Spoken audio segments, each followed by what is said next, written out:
You're about to listen to Pastor Ola Olukoede of the Redeemed Christian Church of God, City of Refuge, Lagos Province 72, on the topic, Lessons from the Journey to Zarephath.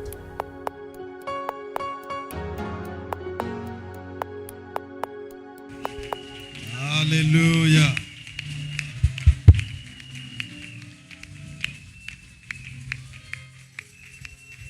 Glory be to Jesus. Amen. You know, sometimes you are engrossed with certain things that you even forget the day you were born. You know, I think it was just a couple of days ago that I even remember that I'm a child of October. Praise God. Sometimes you are not just, the Lord is good. I want to say thank you to each and every one of you for saying happy birthday to me. I want to give glory to God for sparing my life and sparing your life also. Because it's because you are alive that you can say happy birthday to someone. And because the person is alive, that's why you can also say happy birthday to him. So all glory go to the Almighty God. And I want you to just wave your arm to Jesus and just go ahead and bless him this morning. Bless him, give him praise, give him honor, give him adoration. Worship him in the beauty of his holiness. He is worthy of our praise. He is worthy of our adoration. There is no one like him. Thank him for the gift of life. Bless his holy name for the miracle of sleeping and waking up. I want you to put your hands together for Jesus, loud, very loud and clear. Yes, Lord. Amen. Before you take your seat, I want you to look to the left and to the right. And I want you to help me tell your neighbor, say neighbor. Oh, say it as if you mean it. Expect a miracle today. Ask your neighbor, do you believe it? I'll turn to another neighbor. Neighbor, be rest assured. God will visit you before you leave this service. Ask them, do you believe that? Hallelujah. God bless you. Take your seat.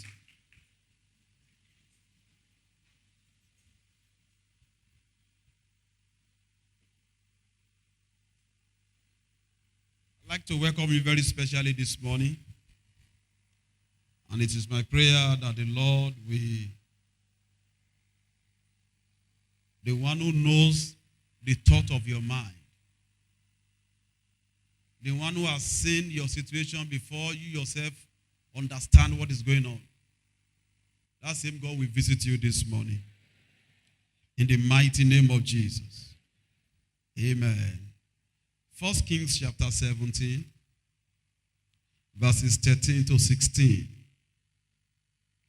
By the grace of God, I'm going to conclude my series on lessons from the journey to Zarephath this morning. We started this journey way back in March. The Lord asked me to conclude it in the form of prayer. But I want to establish one or 2 points before we pray. We have seen about 11 principles already, lessons from that passage.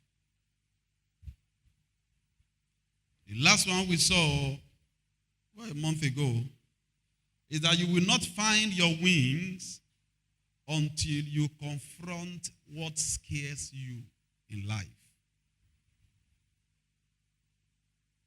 Today, by the grace of God, we'll be looking at another point that is extremely important and going to be conclusive. 1 Kings 17, 13 to 16.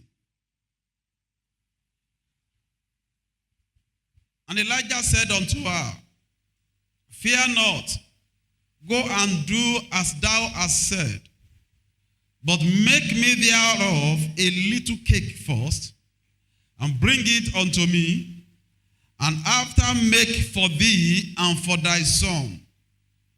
For thus saith the Lord God of Israel, The barrel of meat shall not waste, neither shall the cruse of oil fail, until the day that the Lord sendeth rain upon the earth. Verse 15. And she went and did according to the saying of Elijah. And she and he and her house did eat many days.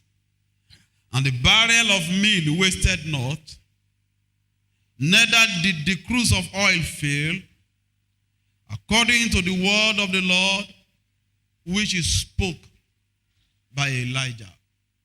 Every word of the Lord concerning you this morning, the Lord will bring to pass.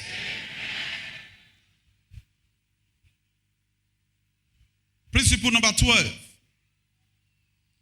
Brethren, we have seen the story of this woman, and we have learned so many lessons from it. You have discovered that nothing happens to you in life by accident. You know that the Bible says all things work together for good for those who trust God, who are called according to his purpose. So that one is settled in our mind. But finally today, as principle number 12, please note, at some point in your life, there will be need for you to take a decision to break every negative cycle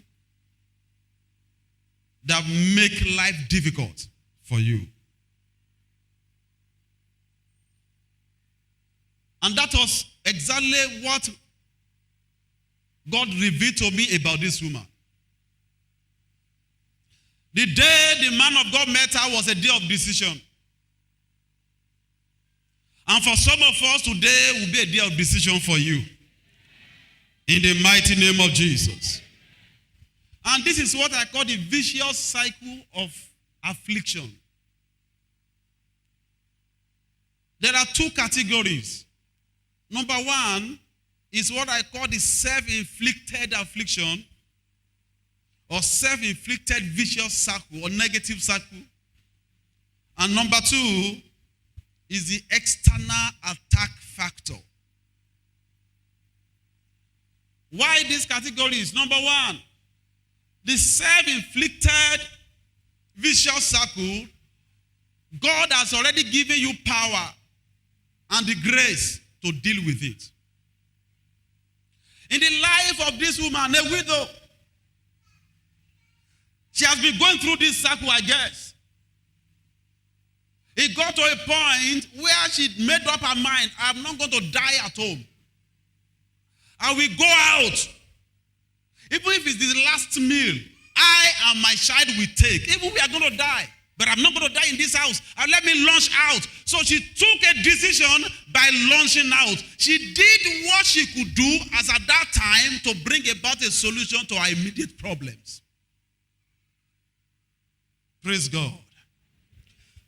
The difference between destiny and destruction.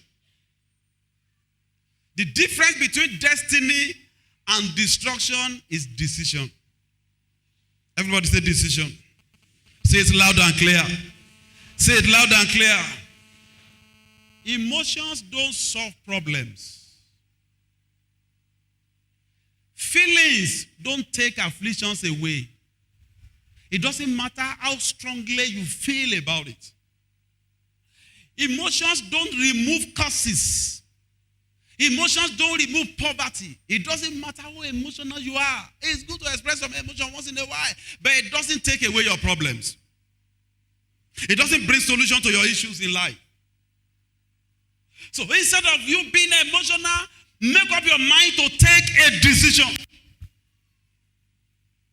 If that widow had stayed at home and she began to cry and to be emotional, her life problem wouldn't have been solved. What happened to her, if it has happened to some other people, of course, they wouldn't even find it necessary to do any other thing in life. A young woman lost her husband, no means of livelihood. Life has turned upside down for her. It was enough reason for some people to commit suicide. But she refused to commit suicide. Made up her mind. Even if it's this last meal, let me take and die. Gentlemen, some of you have at the valleys of decisions, and you have refused to do something about your case. You are good at expressing emotions, but you have been expressing this emotion for the past 5-10 years. Emotion will only make people pity you. Praise God. In fact, the people see you express emotion, they don't even, more than half of them don't want you to get out of that situation. Praise God. Anyone who can only pity you, who cannot give you a solution to your problems, don't express emotion towards that person. If you are going to express emotion at all, let it be towards God. Hallelujah. Because nobody wants you to be better than himself or herself. It doesn't matter how strongly they feel about you, nobody wishes you to be better than himself. That is the principle of life. You can't do anything about it. Glory be to God. Glory be to God. So I want you to wake up this morning. It doesn't matter the situations in your life. There are relationships you need to walk away from. Relationships that are not established by God. I'm not talking of marriage. I'm not talking of, courtship only. Business relationship, where you stay and other. There are people that must not be found in your life. There are things you must cut away from, and because of your indecision, you are still in the valley of that sorrow and of that affliction. Not until you make up your mind, no miracle will happen. Because there are certain things that God has given you power to undo in your life. The same God who had given you a gift expects you to activate the gift. Holy Spirit will not come and activate gift for you. Holy Spirit will impart you with grace. It is left for you to wake up and say, this is what God wants me to do. This is the gift I have in me. This is the latent potentials. It is my responsibility to make it happen. Glory be to God. If you sit at home, job will not come and look for you. It is your duty to prepare your CV or profile and send it to places where there will be opportunity. That is when grace comes in. That is when help and favor of God comes in. Glory be to God. Glory be to God. Because I've seen so many of us calling me on phone, sending text messages, complaining about situations. But the moment I say, let us do something, you recluse. Why are Christians afraid of taking actions about their life? Why? Why are we afraid of confronting issues frontally? If you don't do it, nobody will do it for you. The woman made up her mind, I am not going to die at home. Neither did she die at the gate. When you make a move, God will make a move. Hallelujah. I said when you make a move, God will do what?